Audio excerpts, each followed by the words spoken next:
नाज़रीन, पाकिस्तान ने बहुत सारी जंगें लड़ी। 1965, 1971 की जंग 2 बड़ी जंगों में शुमार होती है। इन जंगों के अंदर हमारे शोहदा ने बड़ी अजीम दास्तान रकम की। आज हमारे साथ एक गाजी हैं। ये वो गाजी हैं जिन्होंने दूसरी जंग अजीम के बाद सबसे बड़ा समुद्री मार्का किया। इसको कहते हैं मार्का हंगोर। हंगोर क्या था वो हम पूछेंगे। हमारे साथ है वाइस एडमिरल अहमद तसनीफ साहब, जो कि 2 बार सितारे जुरत और सितारे बिसालत है। ये उस वक़्त हंगोर सबमरीन के कमांडिंग ऑफिसर भी थे। इनसे हम डिटेल्स पूछेंगे, क्या जज्बा था, क्या स्ट्रेटजी थी कि इतनी बड़ी कामयाबी इनको मिली। Sir, welcome to the show.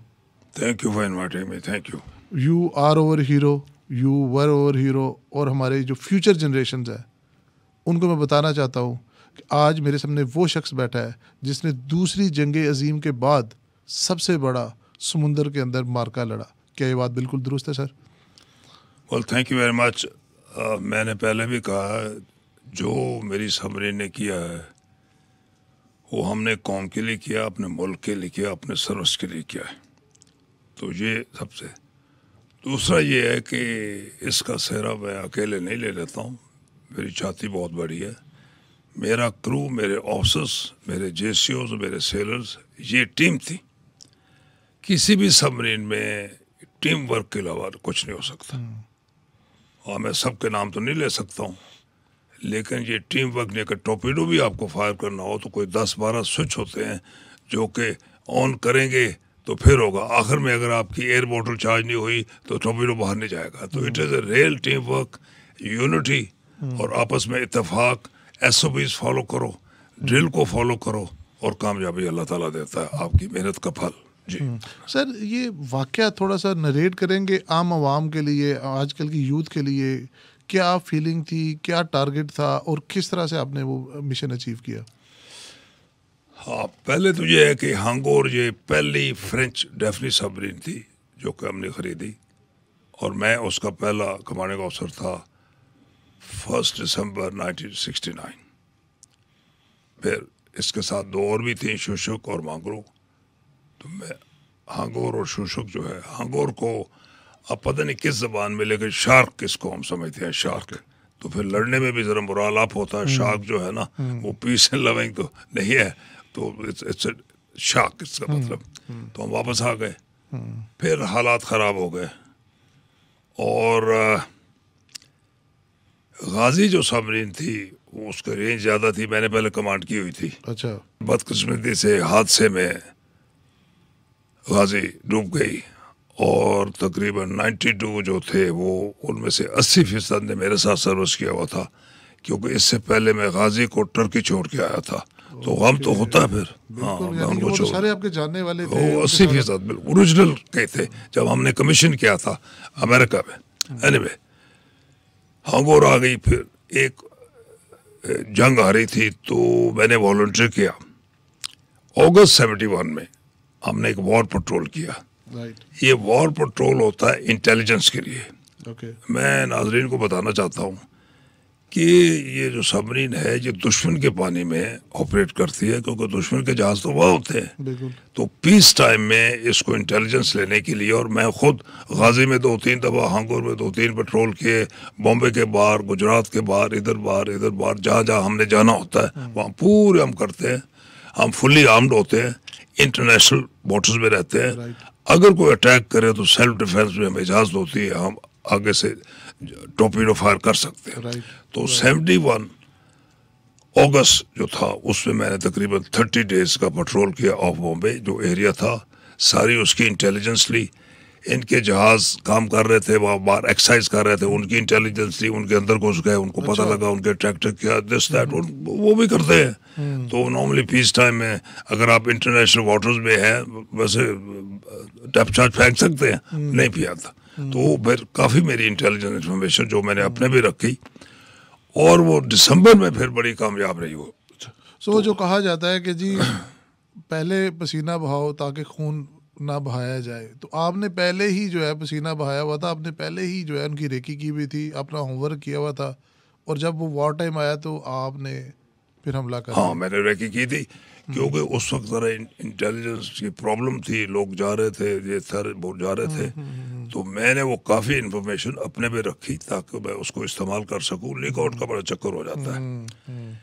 तो फिर रमज़ान शरीफ आ गया। रमज़ान शरीफ में हमारी अपना गैस था कि ये गाजी तो चली गई उधर, सही। हांगोर को उन्होंने सेल, जैसे रमज़ान शरीफ हुआ ईद के अगले दिन इंडिया ने अटैक कर दिया ईस्ट पाकिस्तान को और हम सेल कर गए। ठीक है, तो 3-4 दिन लगता है, तो बॉम्बे के बाहर चले गए। ठीक है।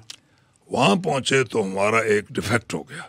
अच्छा, वो डिफेक्ट ये होता है कि जो एयर कंडीशनिंग की सी वाटर सर्कुलेटिंग पंप होता है उसकी बेरिंग बैठ गई। अच्छा। नो, मैं नाजरीन को ये बताना चाहता हूँ कि ये जो एयर कंडीशनिंग है ये कोई हमारी अयाशी के लिए नहीं होता।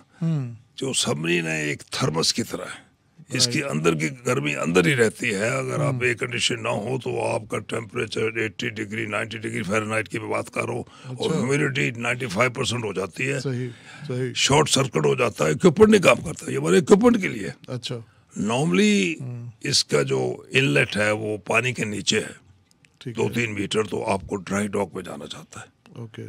मैं और मेरे खुददार ऑफिसर्स हमने कहा जी it is against our honour, whole life we have train to fight the enemy. अब जब मौका आया था हार में वापस चले जाए। क्या हमने बात कहा है। हम नहीं जाएंगे। तो फिर हमने कहा जी ठीक है इधर ही रेस्ट लेंगे। तो इंडियन पानी में अच्छा, थोड़ा सा दूर जाके इस सबमरीन को हमने कैमोफ्लेज किया हांगोर को as a fishing boat, okay.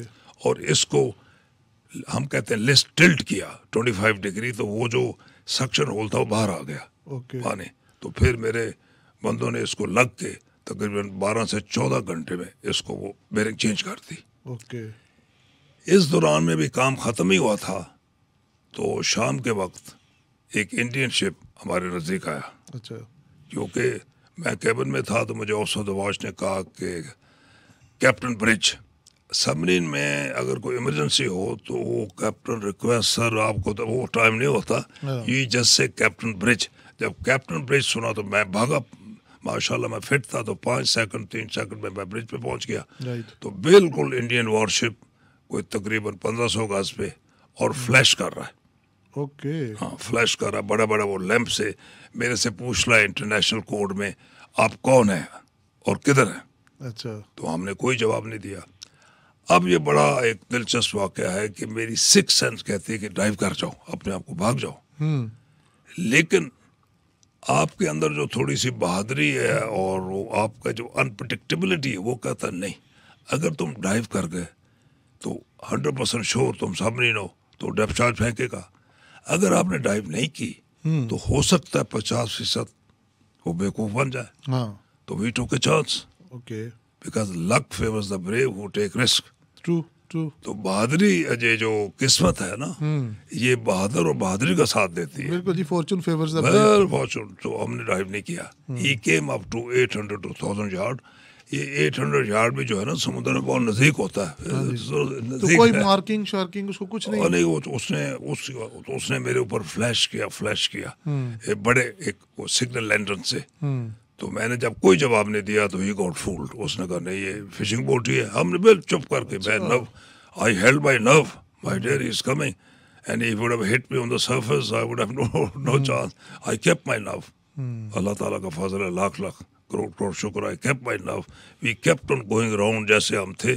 Fishing boat कोई हमने चेंज नहीं की। सही। तो 800 गज तक आया और वापस चला गया। ओके, वापस चला गया। ओके। तो उसके बाद फिर हम बॉम्बे अपने ओरिजिनल जो एरिया था उस तरफ आए। ठीक है। 2 और 3 दिसंबर की रात को इंडियन फ्लीट जो है वो निकला। मुझे आज तक याद है, 2 बड़े शिप थे और 6 उनको एस्कॉर्ट कर रहे थे। वो तकरीबन मेरे ऊपर से निकल गया बॉम्बे के बाहर और 290 वो कराची की तरफ आ रहा था। अच्छा, अब उस वक्त तक फायरिंग ऑर्डर नहीं आए थे। ओके। आप attacking A worship is act of war.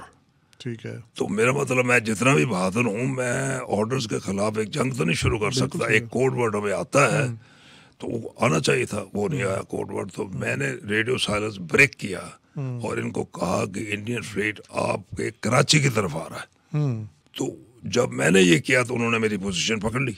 अच्छा उनका यहाँ सबमरीन है। अच्छा। तो जब मैं उस एरिया में गया जहाँ पहले था, हम्म तो फिर वहाँ तो उनके जहाज नहीं आएंगे। एक तो मैंने रेडियो साइलेंस अपनी पोजीशन दे दी, दूसरी मैं उसी एरिया में गया जहाँ पहले था। हाँ तो ये लोग जो है ये जहाज ये इसको अवॉइड करके नॉर्थ में ये जो गुजरात है, मोदी का गुजरात जो है दीव हेड, उधर चले जाते। अच्छा तो मुझे जहाज नहीं मिल रहे थे, तो मैंने फौरन मैसेज बनाया NHO को, request permission to shift the area to north. तो मैं फिर ये दीव हेड जो है गुजरात के नीचे उसमें आ गया, और बड़ा अच्छा कोऑर्डिनेशन था। NHO ने सवाल नहीं पूछा, क्योंकि मुझे पूछना पड़ा था, हो सकता कोई और सबमरीन उसमें हो, कोई और हमारी मेजर सबमरीन हो, फिर एक दो सबमरीनें तो नहीं हो सकती एक एरिया में, तो ये पूछना पड़ता है। But I took risk, I start to go. तो एरिया मैंने एंटर कर लिया। तो एरिया तकरीबन 6 दिसंबर 7 दिसंबर 8 तक हम उधर ही थे। अच्छा उनके जहाज थे, यही कुकरी, किरपान और कुथार भी एक था, तो वो शैलो वाटर्स में। ठीक है। अब उनको पता था कि Daphne class submarine 100 metre depth तकरीबन, वो तकरीबन 350 फीट बनती है 100 मीटर, इससे कम में ऑपरेट नहीं करेगी, क्योंकि हमें 30-40 मीटर ऊपर चाहिए होता है जी बिल्कुल। अपनी सेफ्टी के लिए, और 30-40 मीटर नीचे चाहिए होता है। 80 तो ये हो गए, और 20 और तो ये हमारी मिनिमम डेप्थ है, बिल्कुल सही। जैसे मिनिमम डेप्थ है। तो वो शैलो वाटर में कर रहे थे। एंड मैं ये कहता हूँ कि हमेशा अनप्रिडिक्टेबल होना चाहिए। अगर आप अपने दुश्मन का माइंड पढ़ लें और वो आपका माइंड ना पढ़े, तो आप जीत जाएंगे। बिल्कुल। तो उन्होंने समझा कि जी मैं नहीं आऊँगा, हम्म बट मैंने हिम्मत की और मेरे क्रू ने भी हिम्मत की, हम 60 मीटर में चले गए। अच्छा हाँ, मेरा तो रिस्क है। बिल्कुल। और वहाँ जाके वो एक सर्च पैटर्न कर रहे थे, ठीक है। और हंसी की बात आपके है, लिए? हाँ मेरे लिए, मुझे ढूंढ रहे थे। हंसी की बात यह है कि जिस किताब से वो कर रहे थे वो कॉमनवेल्थ की किताब है, वो किताब हमारे पास भी थी। तो हमने 1-2 घंटे लगा के वो पता कर लिया कि कौन सा सर्च पैटर्न कर रहे हैं। अच्छा क्योंकि उससे पहले तो मैं भागता था बैटरी में, मेरी बैटरी एग्जॉस्ट हो जाती थी, मैं वहाँ जाता था, तो फिर तो वो भी जो है उसका लेग हमने कैलकुलेट कर लिया ऐसे करके। और जो लेग पे नीचे आ रहे थे, मैं बैटरी बचा के चुप करके बैठा रहा।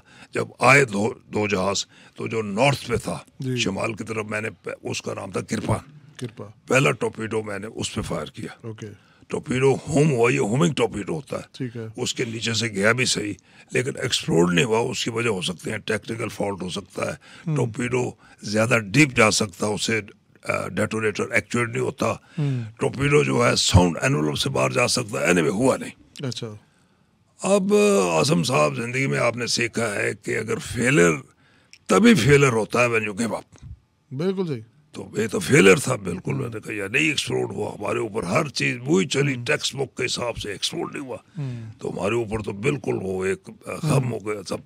फिर टाइम नहीं था, कोई फ्यू सेकंड्स, माई सेल्फ और my officers in the office room, जिसमें मैं नाम लूंगा, मेरे second in command Ayub Khan साहब थे, मेरे नेविगेटर एडमिरल फसी बुखारी थे, वो उनकी डेथ हो गई, अल्लाह मग़फ़िरत दे। और इसी तरह मेरे टॉर्पीडो ऑफिसर कमोडोर वसीम थे, राइट। और मेरे चीफ थे ड्यूटी पे क्या नाम जमील साहब, मेरे इलेक्ट्रिकल ऑफिसर भी थे, हमारी ऑफिसर टीम थी। तो हमने क्विक सेकंड डिसीजन ली कि जो दूसरा जहाज हमारा राइट हमारे स्टार्बोर्ड से गुजर रहा है, टर्न करें। ये कुकरी था। अब अल्लाह ने यही लिखा था, कुकरी स्क्वाड्रन कमांडर का जहाज था। अच्छा कैप्टन बोला, तो वो जो पहले वाला था उसने कोई वो अभी मैं बताता हूँ। तो हमने जनाब वाला इसको टर्न करके इसमें फायर किया। ओके स्टर्न से किया, पीछे से। ओके तो पीछे इसका एमिनेशन होता है कोई 60 टन, जो कि एंटी सबमरीन जहाज था ना, जो हमारे लिए इसने इस्तेमाल करता बिल्कुल है। ठीक तो है। टॉर्पीडो उसके नीचे फटा। there's a huge explosion। जहाज लिफ्ट होके बैक टूट गई उसकी कील, और within about 2 minutes it sank. ओह अच्छा,